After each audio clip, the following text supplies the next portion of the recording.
Hello, welcome back to the Mr. Arsenal podcast for another transfer update, which has been quite a few, more than what I was expecting, to be honest, at this point, really, in terms of, but especially this playing the question, Kai Havertz, Declan Rice we expected to be done by now, let's be honest. We had to say Kai Havertz, Timber's been added to that list, you name it, like every day, like there's a new person, it's like, I wasn't expected to be this regular. Aren't doing these transfer shows this regularly. As I say, I was expecting at least two shows a week of the transfer sort of things, other things, but it is what it is. It gives me more airtime for you guys to come on and talk all things Arsenal and the incomings and possible outgoings as well. But as the title says, welcome to the Arsenal and Kai Havertz. It has been literally the last 4 hours. It's all started about 4 hours ago, basically, from this tweet from the man, the myth, the legend that is David Ornstein of this week. He's become an absolute legend again within the Arsenal fan base. Everyone sort of loves him again. Started with the Timber news, and then this, as I say, this is on my Twitter now as we speak. David Ornstein, 4 hours ago. This is the first tweet he put out today. Arsenal close to agreement with Chelsea to sign Kai Havertz for a fee in the region of £65 million. Talks ongoing to finalise structure, i.e. instalments and add-ons, etc., etc. Personal terms in place, subject to the deal being done. Medical to be scheduled shortly. So you had that.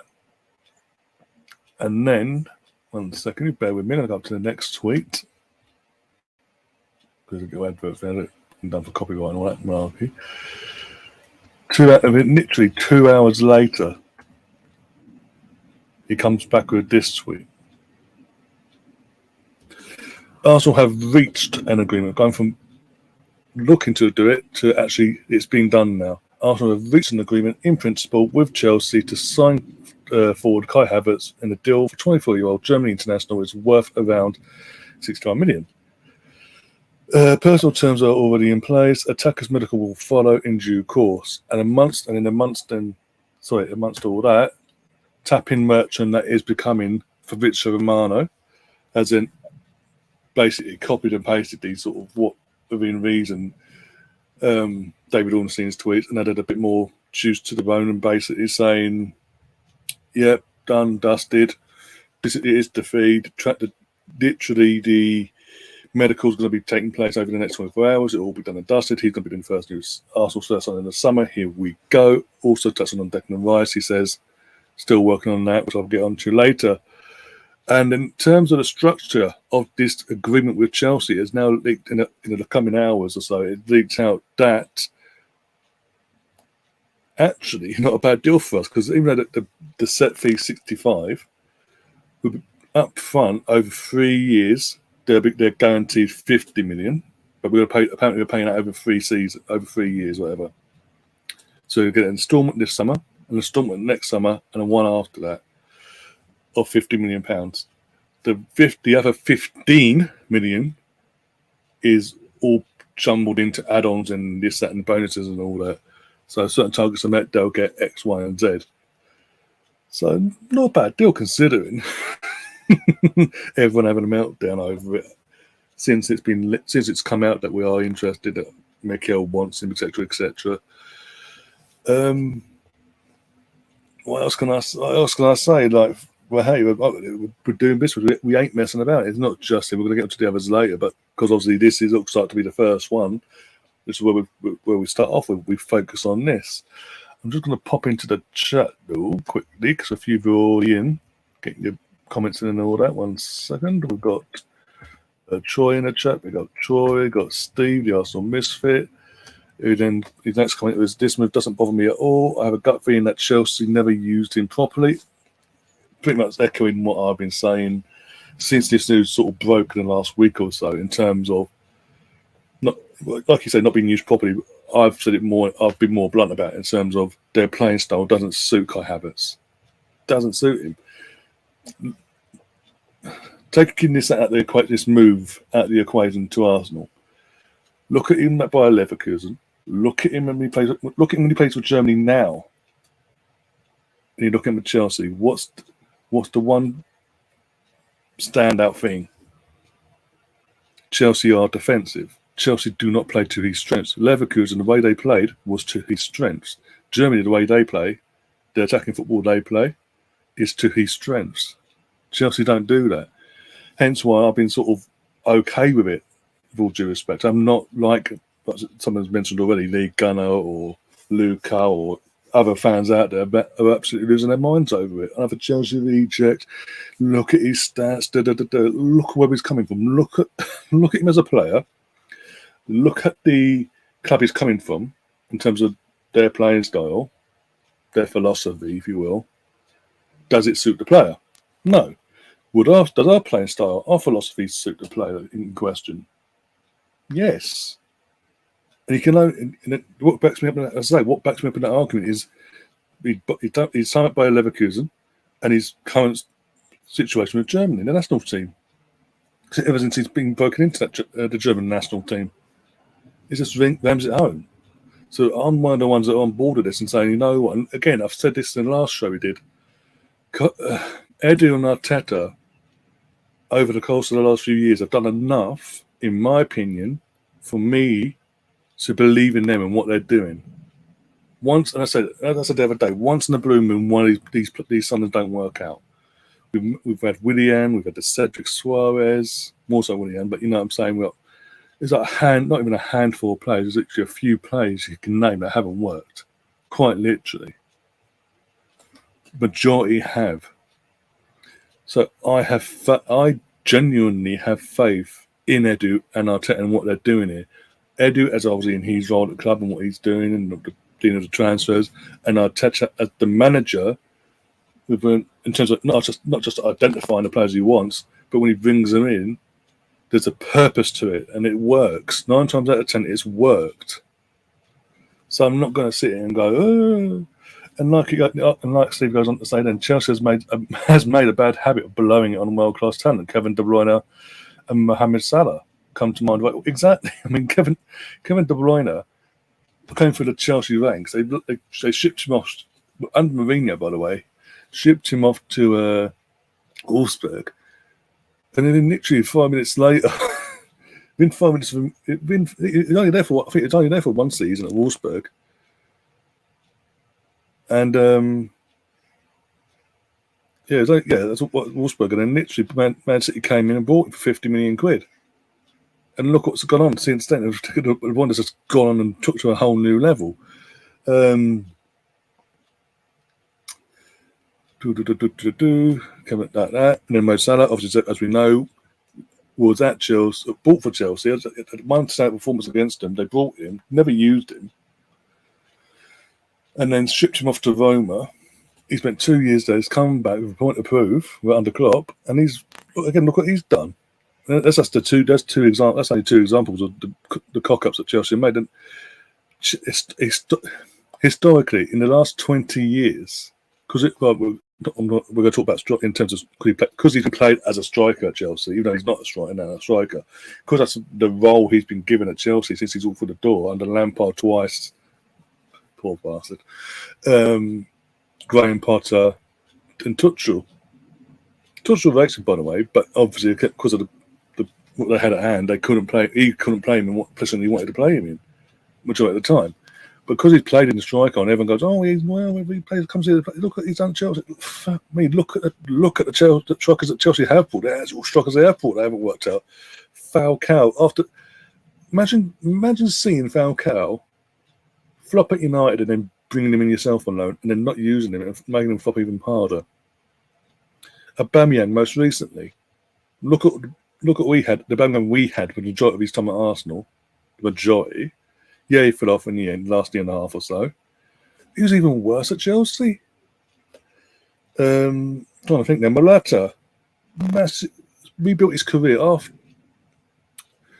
after being shipped off away from Madrid in the first time round, built up his career at Juventus and all that, doing fantastic work there for the squad player he was.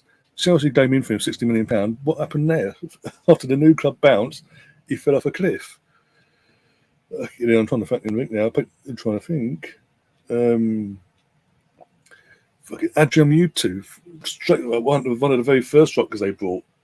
Adrian Mutu, oh my days! And obviously we know why in the end it didn't work out because he's an idiot. But that wasn't exactly a blessing in disguise. And they got Chelsea. My point is, Chelsea have a history of bringing in strikers and screwing them up, or not playing to their strengths. Shevchenko's a perfect. Actually, no, Shevchenko is a perfect example. When they brought Andrei Shevchenko in from AC Milan, look at where he was at his time. He was at the peak of his powers. He was the striker to have in the world. They brought him in, and he flopped, and his career just nosedived after that. Fernando Torres, when they brought him in for £50 million from Liverpool, look at the Torres at Liverpool, and when he came into Chelsea, look at the difference, and he just fell off a cliff, and his career nosedived. So I'm sorry, I'm not going to take the argument of, well, he's played striker at Chelsea, he hasn't done so well, blah blah blah blah, when they've got a history of doing it anyway with actual strikers messing them up. So I'm not going to go there with that one. I'm not entertaining that debate. Got going in the chat says hi. Got BX in the chat says here we go, and then goes on to say welcome to Kai Havertz 100 and a fire emoji.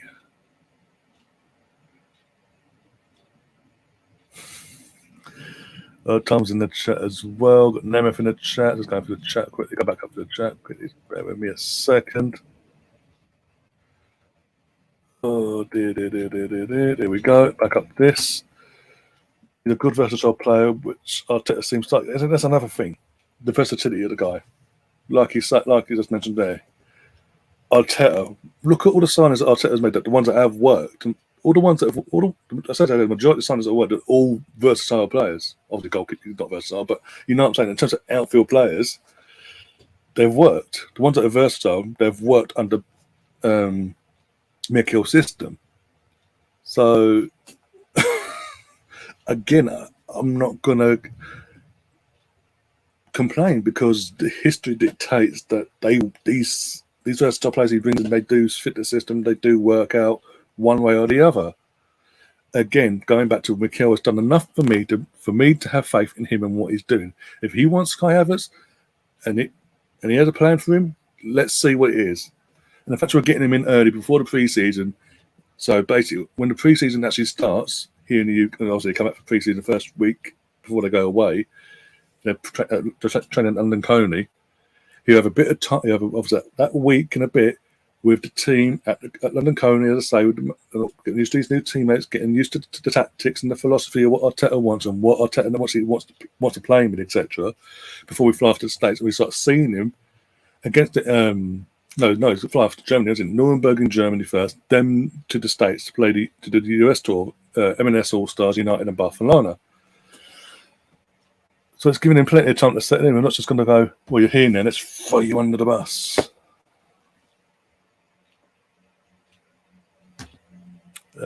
My understanding, Kevin De Bruyne and Salah had better players at the time ahead of them. True. I mean, Kevin De Bruyne, when he was at Chelsea, he was a youngster. I'll be honest, he was a youngster, yes.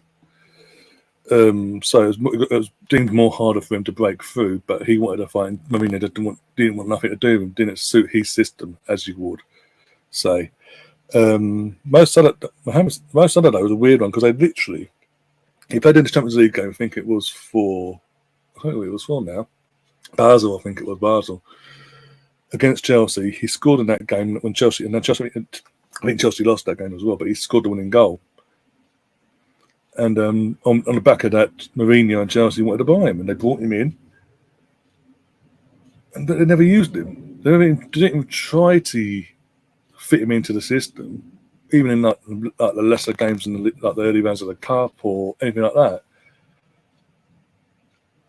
So I wouldn't say, and that was a time when they were going for the change of Mourinho coming back and something the other. And it was just weird how that was dealt with, but it is what it is. They still have a history. The point is, though, Gary, that they have the history of screwing big talents up, basically. and not realising they've got these talents and could utilise them to their strengths going forward. But no.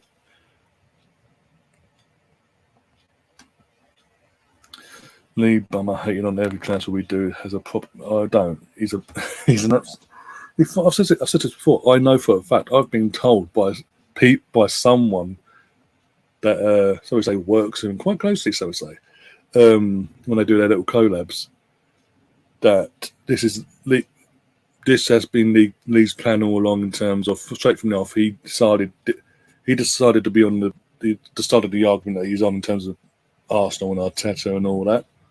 Mainly because when Arteta was playing, this is a funny story. When Arteta was still an Arsenal player, I think Lee and a few of the AFTV lot were invited down for some media thing or whatever. I don't know what it was. Some event either way at London Coney. Obviously, the players hadn't been told this and etc. So they didn't. And obviously, as the players are getting changed and all that, Mikel spotted some random rat basically nowadays, just hovering outside their training facility, just outside. So Arteta's gone outside and basically said, "What you're doing here? Blah, blah, blah, blah. Get off! Where's the security? Where's the security? Get him off! Get him off!" Even though it was explained to him, obviously, what the situation was, Lee then asked for an autograph or something. He said, "No, I've got training to do, so maybe later." Nothing obviously never happened, and ever since he's had an agenda, a vendetta, if you will, against Mikel, as we know. But yeah, he's decided to always be on that side of the argument, totally against, no matter what, he'll be totally against Mikel. I know I've been told that for a fact, and I was told this back after we lost 1-0 to Everton back in not last season, the year before. We had just before it, literally days before the fallout of Aubameyang, basically, publicly.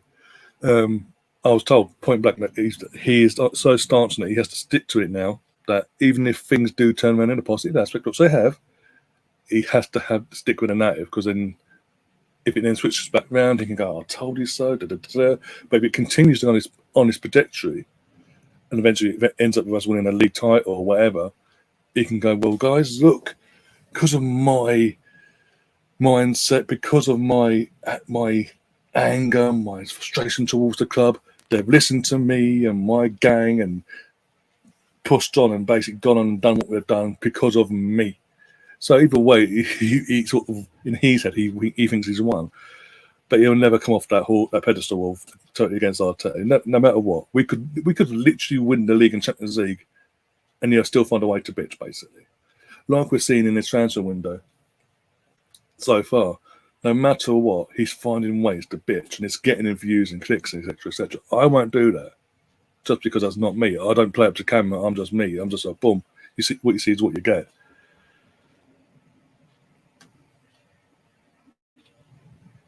It's also about injecting quality, very clever move. Exactly, Chris. And this comes from a Liverpool fan as well. The fact that non-Arsenal fans are coming in and saying this as well says a lot.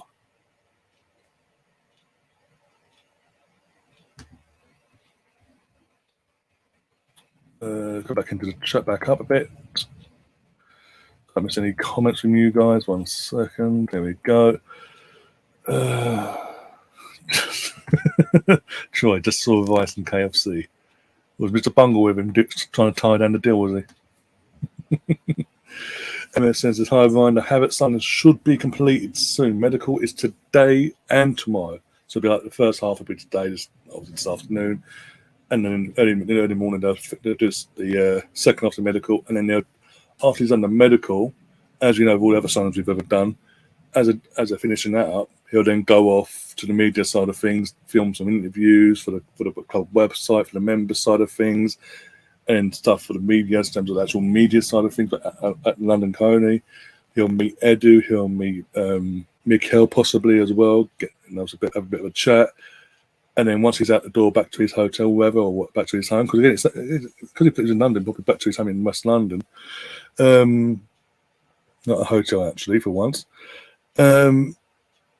That's when they will then start releasing, like, boom, bang. So what's that one day? We're on Wednesday, so about if not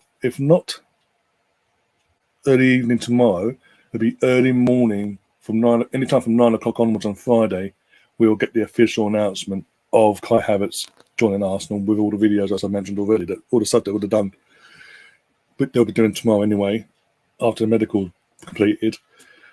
That will all be pumped out either late tomorrow or early Friday morning from 9 o'clock onwards.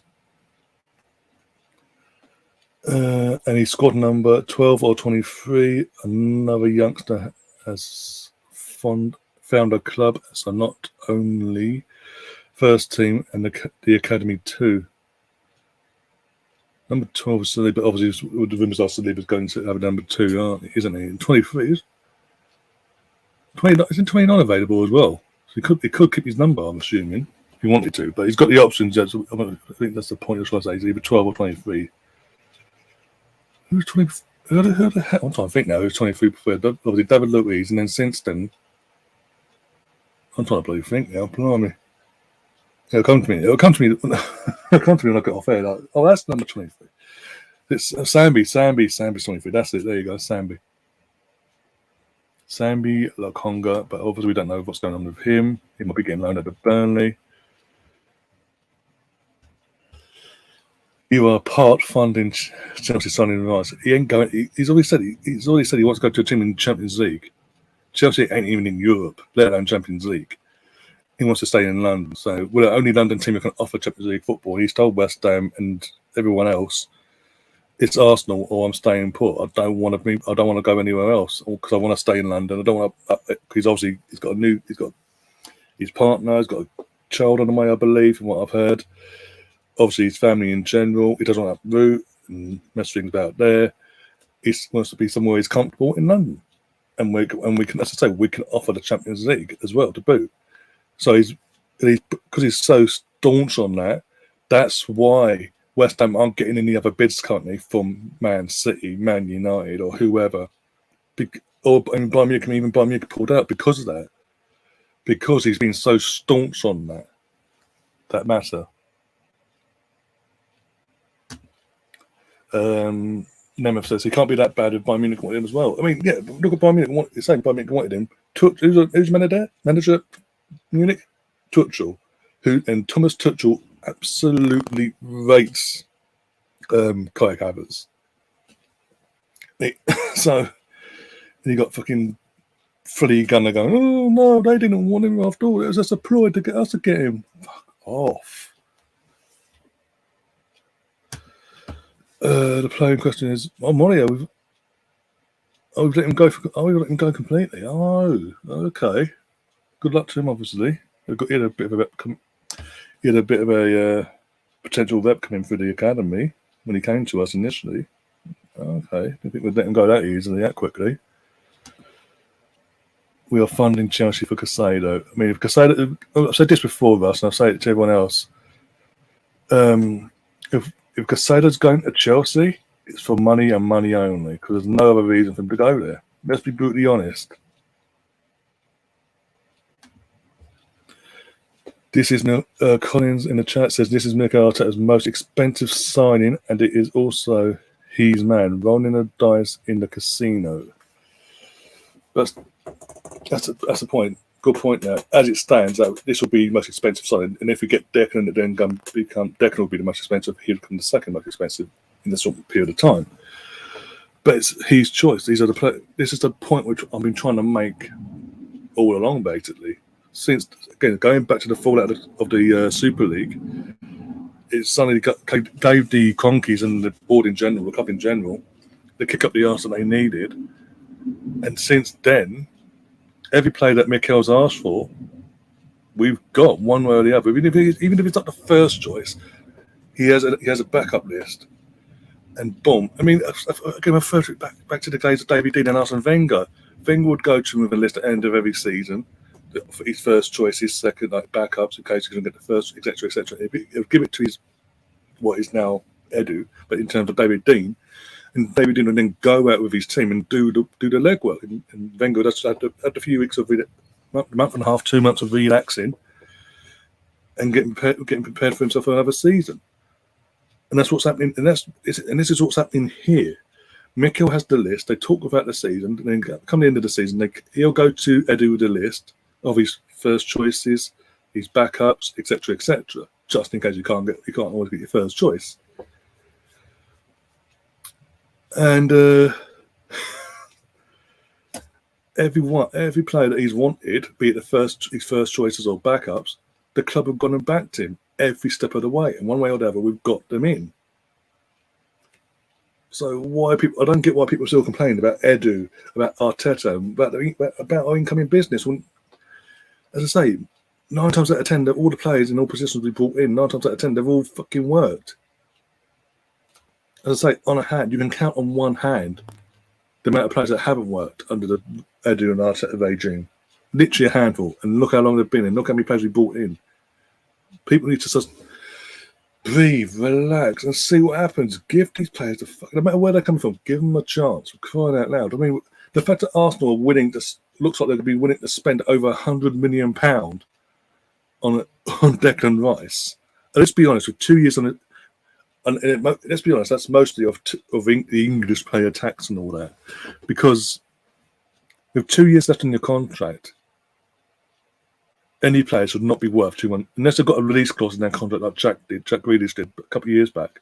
No player with 2 years left in their contract should be worth £100 million. No way in God's green earth. Man United are offering McTominay and Guy plus cash for Rice. West Ham will probably take the deal. That's just a rumour. That's not been confirmed by David Ornstein or Fabrizio, from as far as I'm aware. It's just fucking rumour crap. And that says a lot about West. If that was true, that says a lot about West Ham. Especially Maguire. Oh my god! Only once Arsenal. I'm a lip reader. I read what he says when he was on England duty. Well, look at the bond he's got with the Arsenal players already. The England Arsenal players that he knows from England squad. Obviously, look at that bond. You'd think, with all the speculation before all these offers were made in the first place, that when he arrived for international duty, that the media team at England would actually do a job of not making it so obvious, but they can't hide it. They can't hide how much of a bond he's got with Saka, with Ramsdale, and obviously he knows Ben from the World Cup and all that as well.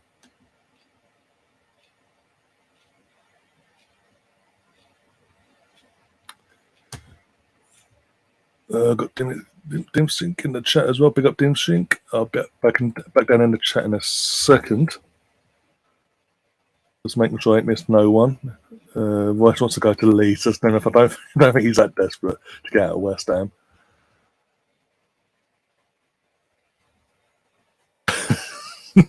he said to Saka, "Have they got a decent KFC near the Emirates?" Yeah, it's called just across the way from Finsbury Station. Just in case you didn't know, if you want to click this up and pass it on to Declan. Finsbury Station, so you come out Finsbury Station, cross the road, it's there, can't miss it. Fantastic. Jesus Christ, imagine that was the case.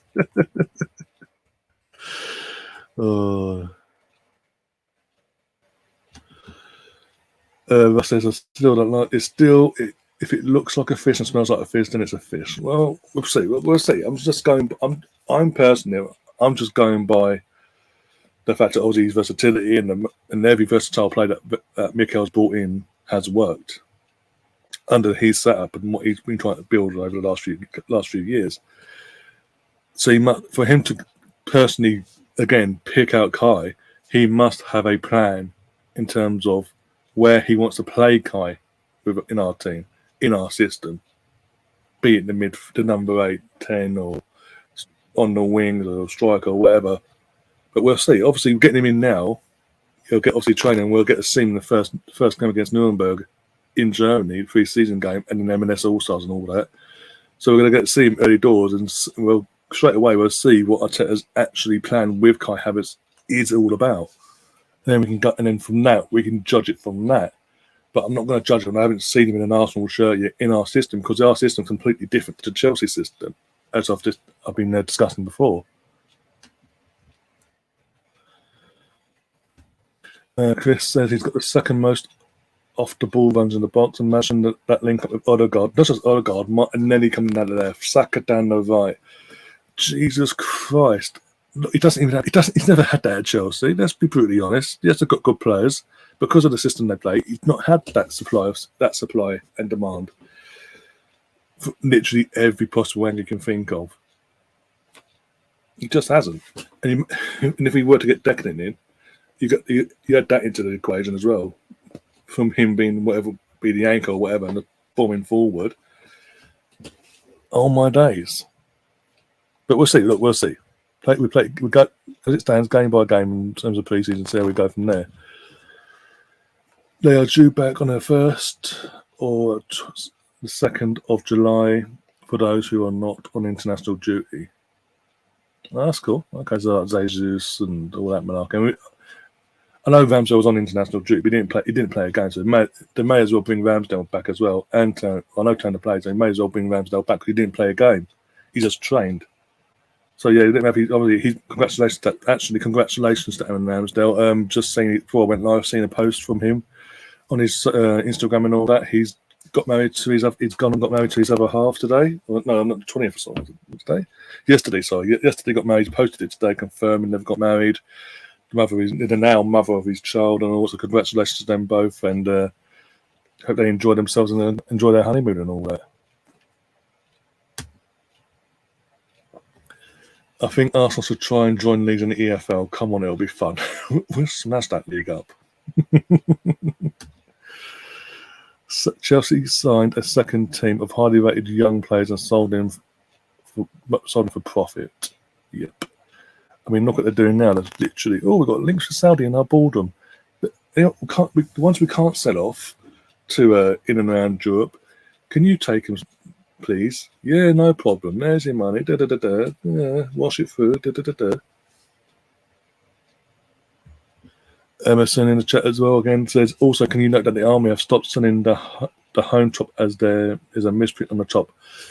When it says the home top, not the casual, the cheaper version. That's still for sale. It's the authentic one, and I'll set that. I don't know. I'll put my one actually. I actually genuinely don't know where I put my one. That's over there. So basically, 1 second. Just might as well touch on it. Oh dear. This is a fucking joke. That's what you would have thought they'd done a quality check control and all that before they released the shirts and all that. Especially when they fucking made it pre-order them and all that. But basically, on the authentic shirts, I don't know if you'll see it. I don't know if you'll see it. There we go. If it focuses up. There we go. So basically, that's meant to be that goes across all the white hemming of down the sides of both sides of the shirt and across the back, obviously, as you see there. That's obviously representing the unbeaten season. Not the run itself, but the season, the 38-game unbeaten season. That's what we were told. Turns out, and I had to check this myself, and I heard about the rumours, the report a few days ago. It's true, because I've checked it. They've only put 32. They've only put the first 32 games of that league season on here. Literally, because how they do it is like there's a dot, and it starts where the first game, the run, and all that. It goes all the way up to the game before, the 32nd game, the game before we won the league title at Tottenham. Just put in perspective, if I put my fingers down there. Again, if it focuses up, 1 second, if it focuses, there we go, hopefully.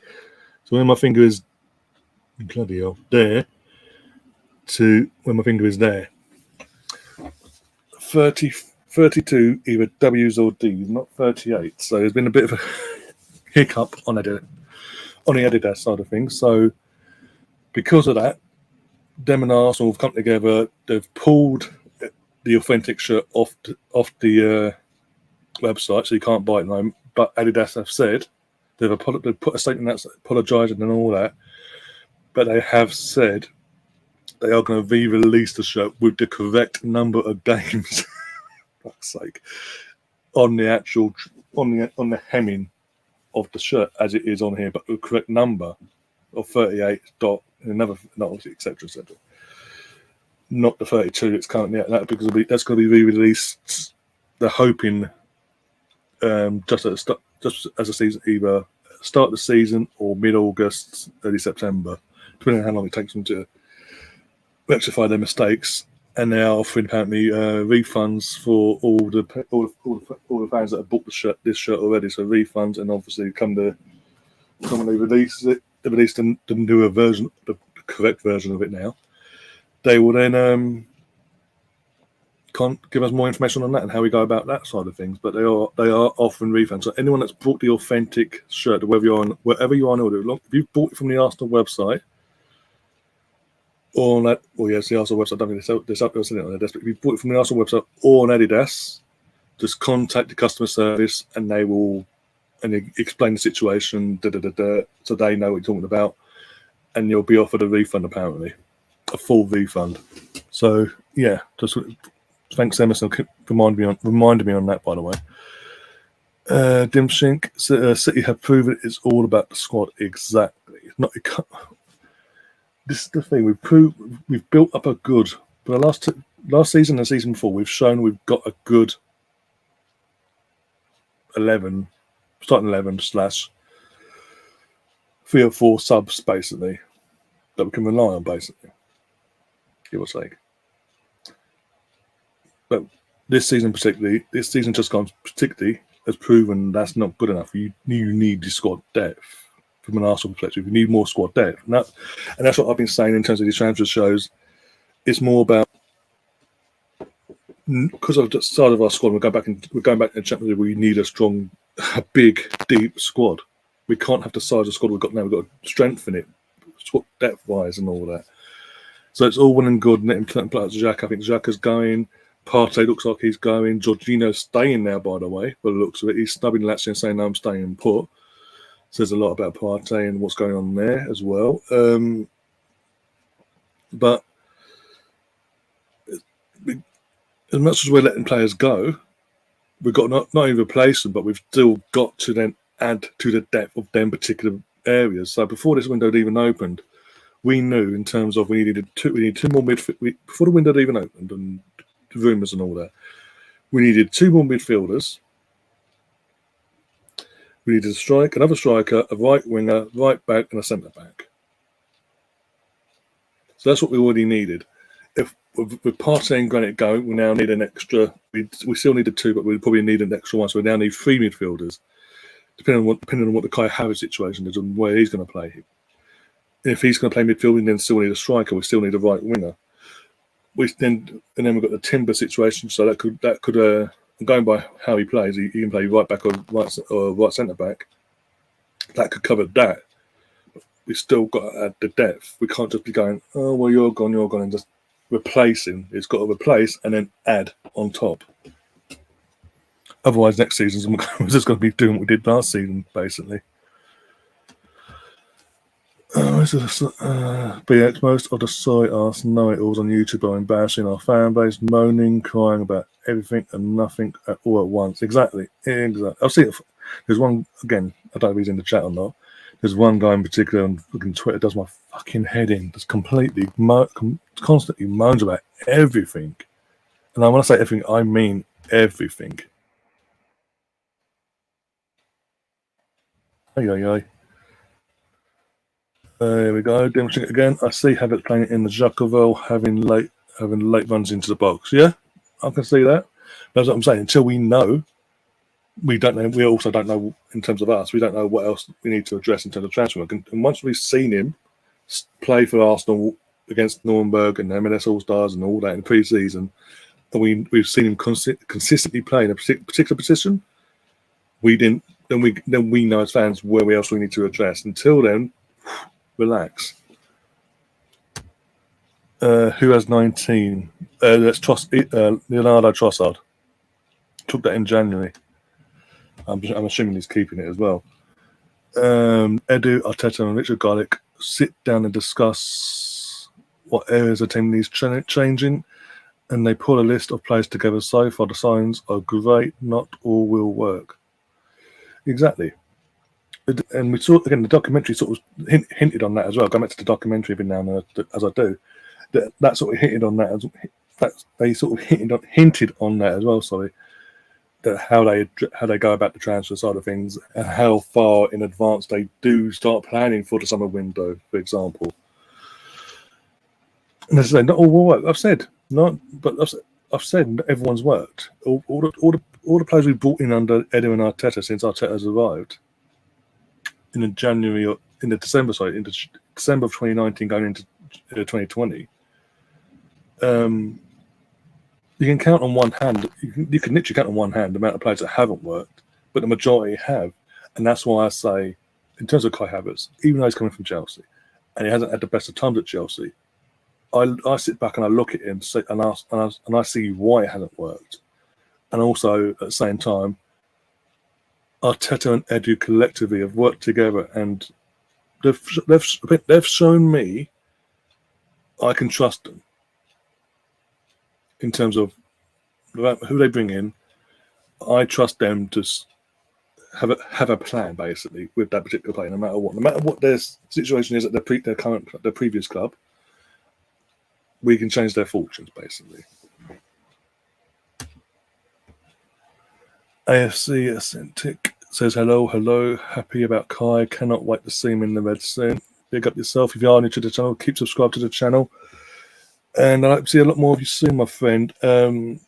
Yeah, we're one of the very few Arsenal YouTubers, such channels out here that are actually being positive about the situation and not shouting down at a camera screen or down at a mic, having a meltdown just for clicks and views. We're not that. We ain't that sort of channel.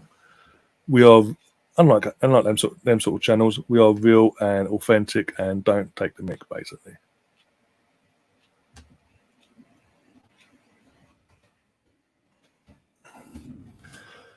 Why did Saliba sign up for a long term? It's because Arsenal are building something big in the moment. Yeah, exactly. Not just Saliba, Saka, Odegaard's next on the list apparently, Martinelli, Ramsdale, even our current squad. They've bought into this. They've bought into the idea, the plan, and they're happy to stay. Gabriel. So Gabriel was the first one, wasn't he? Then it was Martinelli. Then we've had Saka, Ramsdale, and then Saliba, Reece Nelson, Odegaard's next on the list apparently. It says it all. I mean, how long has it? I said this the other day. It's been so long. How long has it genuinely been for you guys to comment in the chat? If you know yourself, how long has it genuinely been since we as a club have had players?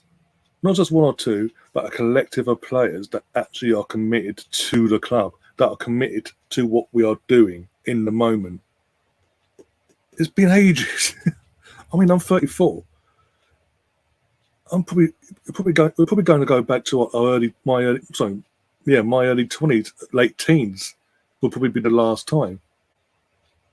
And that's how long it's been. I feel that's how it feels to me anyway. Guys might say, well, actually, it was this year. But it's been so long, and it's so refreshing to see it. So, and as an Arsenal fan, the pride in that, it's just burst out. I mean, I can walk around with my Arsenal shirts on and whatever, or Arsenal jackets or whatever, with pride. No one can say nothing about me because my club's going in the right direction. We've turned our fortunes around. Took a while, but we're getting there. Rice turning up with Saka at Jesus' birthday back in January was a big clue where Rice was going. Yeah, his head was turned. The second we said we was interested and look at how we were going in that season, it was interesting. There's no doubt about it. In fact, we went on to be the only team in London to finish in the Champions League spots outside of his club that he's currently at, and also that only London club outside of his current club that finished in a European spot in general. And the fact that, as I say, we've got a crop of players that are committed to the future that are breaking their necks to sign longer-term contracts says it all.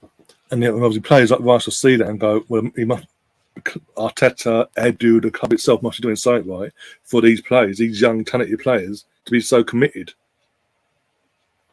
But if you go over to League Gunner FC and all that, Oh, no. It's all a fucking ploy. Da. Fuck off. Go and get shagged, have a wank, do something with your life. Go out, breathe fresh air. Never forget Sir Alex Ferguson signed Bebe without ever seeing him play. that's a point. It was a dated play, but obviously never seen him play. And then obviously with the squad that they had at the time, Jesus Christ, the kid never got a chance. Chris Nix hence play him as an 8. Obviously referring to a comment before. Put it in the bag and sort it away. Misprints will go up in value. I don't think I did. In terms of going, I think I was referring back to this situation. I don't think Adidas or the club are asking when they're saying they're giving you refunds. I don't think they're asking for the shirts back because they're fucking pointless for them.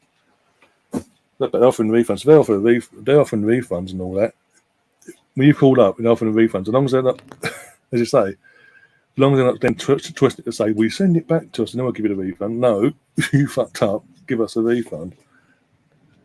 But yeah, I'm just saying, I want to give you that little bit of information for anyone that has actually bought the authentic shirt based on the fact of the what's on the sides here and the back here. That little bit of history put on there and all that in the first place. I'm just letting you guys know ahead that basically, you can. Adidas have said they will refund everyone that's bought the shirt.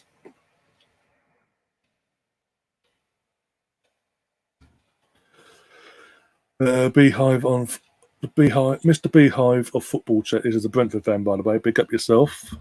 This big up, mate. This can't be a great signing for you lot, can it? I'm not saying it's a great signing. I'm not saying it's fantastic or great, but I'm saying it's a good signing. It could be a great signing. We don't know, but I'm saying it's a good signing. It's not the end of the world signing. Just because, as I mentioned before, I don't know if you was in earlier.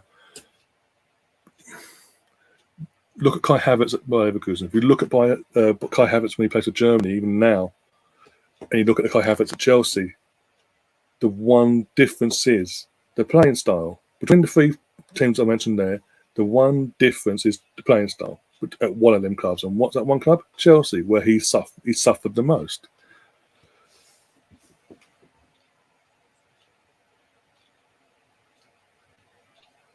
But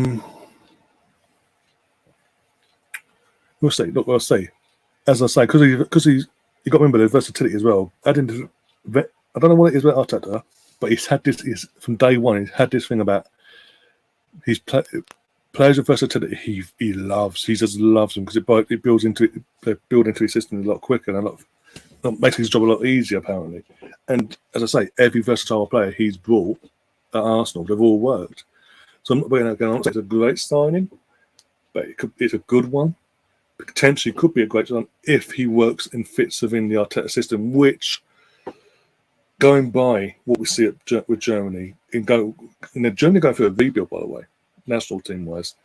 Look at his Leverkusen days as well, and how they play compared to Chelsea.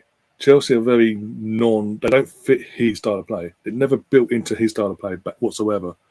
Whereas Leverkusen obviously did, hence why he got the price tag he did at the time. Germany do, and we all know about German football and all that. If you're shit, you don't get in the German national team. Put it this way, even nowadays. And then you add into the equation how we play, how we've been playing for the last 18 months, like the turnaround in our playing style, going back to the good old days. It could benefit him. It could, but we'll have to wait and see. Until until we've seen him a few times in pre-season in a particular role in the starting 11 or whatever, or when he comes from the bench on a particular role, we don't know what Arteta's plan is in terms of is he going to play the midfield, is he going to play a winger, is he going to play a striker, what backup number 10 to Odegaard, what we don't know until we see it. And once we've seen it, we'll know, and then we can then from that make our judgments on the signing itself going forward. I'm not gonna sit here before he's even kicked the ball in the Arsenal shirt and go, it's the end of the world, and have a meltdown over it. No point.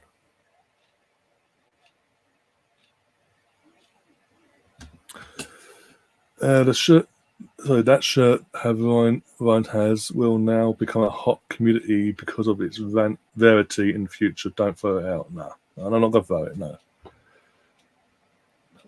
I'm not like it. That's what I'm saying now. If anyone that has got the shirt, literally, they're offering the refund. Get your refund, but don't get rid of the shirt. Keep the shirt.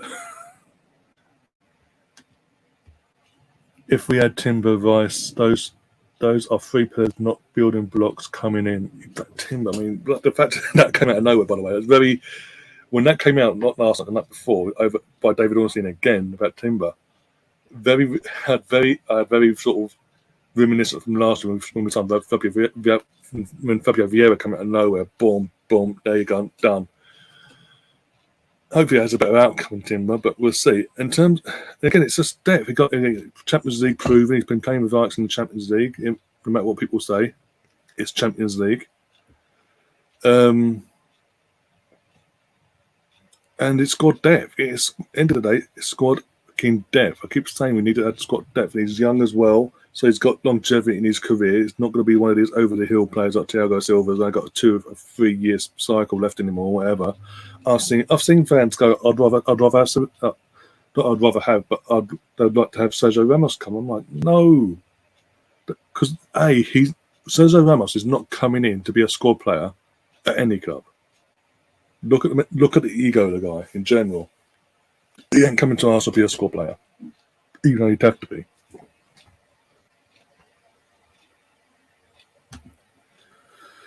We were in the damn mud for years. We saw football evolve around us and were the poster club for banter. Yep, now we're cooking again. Exactly. We ain't messing about. Usually it's over the years as well. In terms of these transfers, it's always been what we go after one player, get that in, wait a few weeks, get another player, another few weeks, get another player. Whereas now, for the last couple of years, we ain't messing about. 2-3 years, we have not messed about. We've literally just gone, these are all our targets. We're going to get them in ASAP before the preseason gets underway. Get them in, get them bedded in, off we go, sort of thing. And that's what I'd rather have.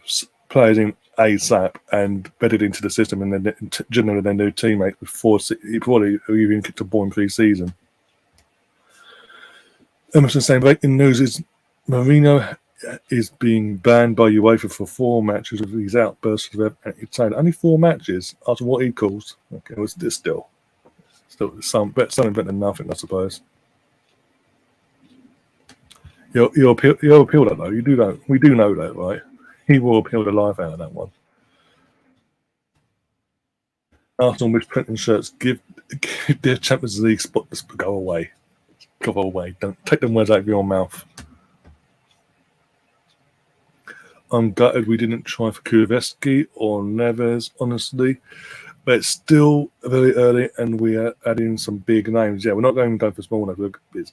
Say big names. We ain't messing about. Havertz could be a new tribal chief. Have to go to work, says Steve. Moving fighters to a new location 2 hours away as there's a fire now under control. Oh, okay, fair enough. Look after yourself and stay safe and all that. And we'll see you soon, Steve.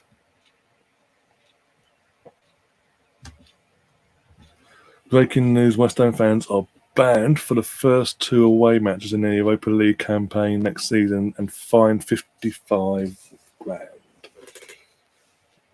Yeah, whatever. That's going to be interesting then.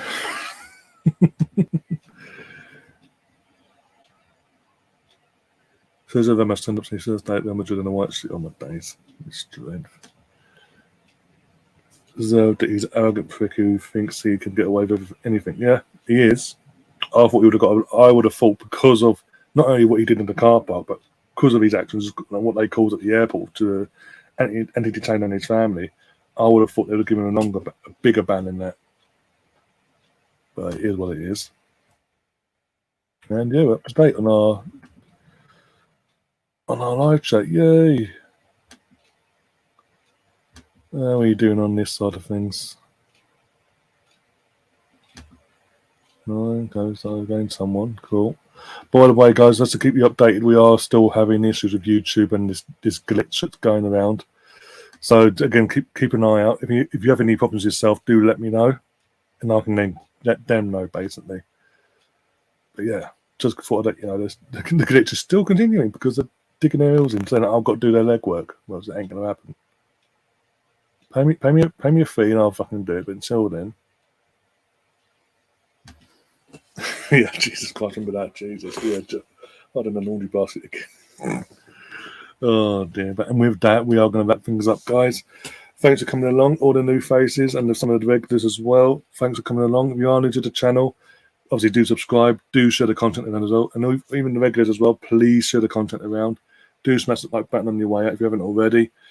And we'll see you soon. The quiz was meant to be tonight. That's now been removed again. We're going to keep you updated on that. So it's come up my extent.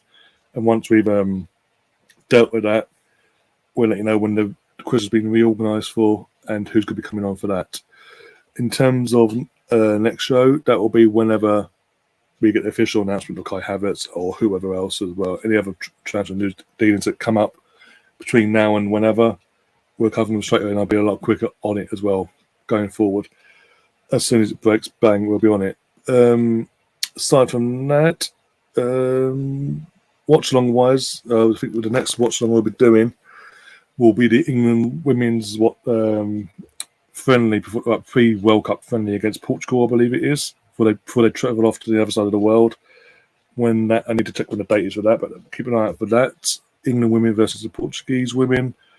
As I say, pre-World Cup friendly before they fly off to the other side of the world for the actual World Cup itself. And obviously the World Cup itself, even though in time it's been interesting, I'm going to be dead by the way.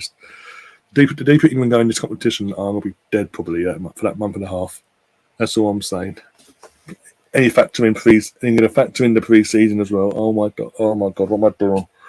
But we are going to cover every single England game here on the channel for the Women's World Cup, along with all the pre-season games for the men's as well. Aside from that, I'll see you hopefully soon, guys, with more news on the Arsenal incomings and whatever outgoings happen in the meantime. But also incomings. Looks like we're going to do more incomings first before doing any of the moving on side of things. Aside from that, I'll see you soon. As always, 1 second. You should keep notifying me that you had a show. I'm furious. Of course you are. Oh dear. But with that, as always, take care of yourselves and see you on the other side. As always, up the Arsenal. Come on, you Gunners.